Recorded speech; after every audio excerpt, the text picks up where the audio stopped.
Many people know that creatine affects the musculature of organisms, but did you know that 5% of creatine is stored in your brain, liver, and kidneys? My name is Ashton Santiago, and today I will present to you the effects of creatine on biology. Creatine is a very popular supplement. It enhances performance in physical activity and is even found to aid in cognitive function. In fact, 12% of young athletes report supplementing creatine in their diet. First, I will explain what creatine is, explain its effects on musculature, and then discuss the biological and practical implications of supplementing creatine. Now that we know what we are going to cover in today's speech, let's investigate what creatine actually is. What is creatine? Creatine is made from 3 amino acids, arginine, glycine, and methionine, mainly in the liver, kidneys, and pancreas. About 95% of creatine is stored in skeletal muscles, while the rest is stored in brain and other tissues. The body also gets creatine from foods like red meat and fish. According to the Journal of International Society of Sports Nutrition, creatine monohydrate is the most effective ergogenic nutritional supplement currently available to athletes with the intent of increasing high-intensity exercise capacity and lean body mass during training. The role of creatine in muscle energy metabolism. Creatine combines with phosphate in muscle cells to form phosphocreatine, a molecule that helps regenerate ATP, the body's main energy source for quick muscle contractions. According to an article titled In Ovo, feeding of creatine monohydrate increases performances of hatching and development in breeder chicks. The results demonstrate that in ovo feeding with creatine elevates the levels of high energy value molecules, creatine and glycogen in the liver, breast muscle, and yolk sac tissues, 48 hours post-feeding. This demonstrates how creatine increases the energy-rich compounds that power muscle contractions. Now that we have covered what creatine is, let's explore the biological effects of creatine. The biological effects of creatine. Observed biological benefits.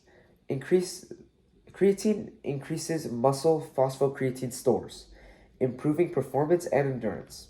In the same article on in ovo feeding of creatine, it is found that there was an increase in creatine levels in breast tissue, in breast muscle, liver, and yolk. There was also an increase in glycogen levels in breast muscle towards hatching. This demonstrates creatine's capacity to elevate stored energy, phosphocreatine, and glycogen within tissue. The consumption of creatine also promotes cell hydration and protein synthesis, aiding in muscle growth and recovery.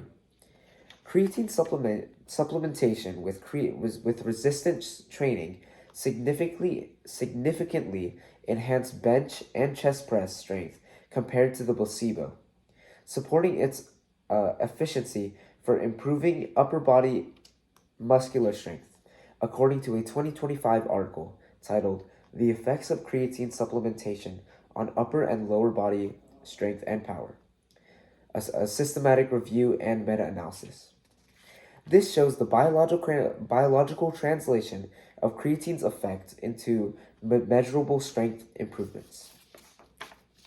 The outcome of supplementing creatine and its limits. Some people are non-responders to creatine due to natural high creatine levels or genetic factors.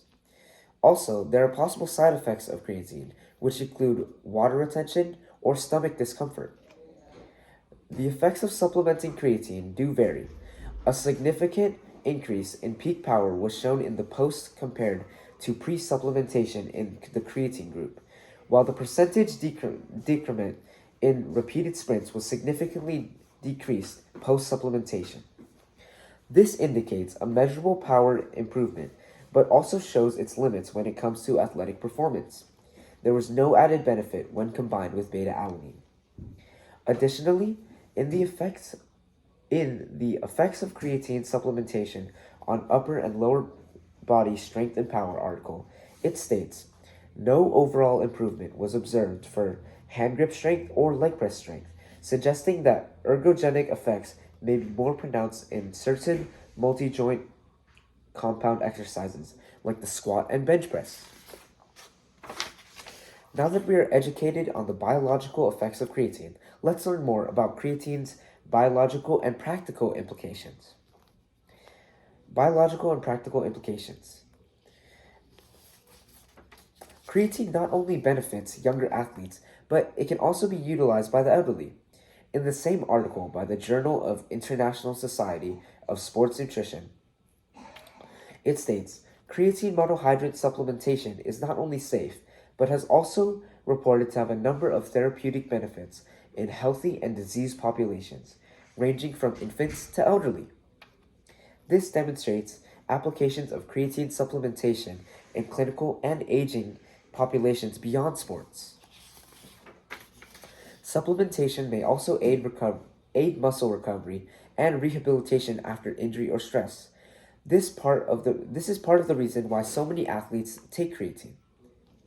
In the same article from the previous point, it states creatine supplementation has shown potential neuroprotective benefits, improving energy metabolism in the brain and reducing fatigue under stress conditions. This supports the possibility of neurological and cognitive benefits, which are currently under study. Moreover, the supplementation of creatine also aids in energy metabolism in the brain and heart. This can reduce the risk of cardiovascular disease and help the heart and cardiovascular systems to function. Now that we have covered creatine's biological and practical implications, let's review everything that I've covered in this speech. Today, I explained what creatine is, explained its effects on musculature, and then discussed the biological and practical implications of supplementing creatine. Creatine may just be a small molecule, but its effects on biology are massive.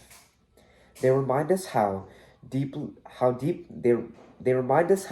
biology connects energy, performance, and potential within every cell of an organism. Thank you.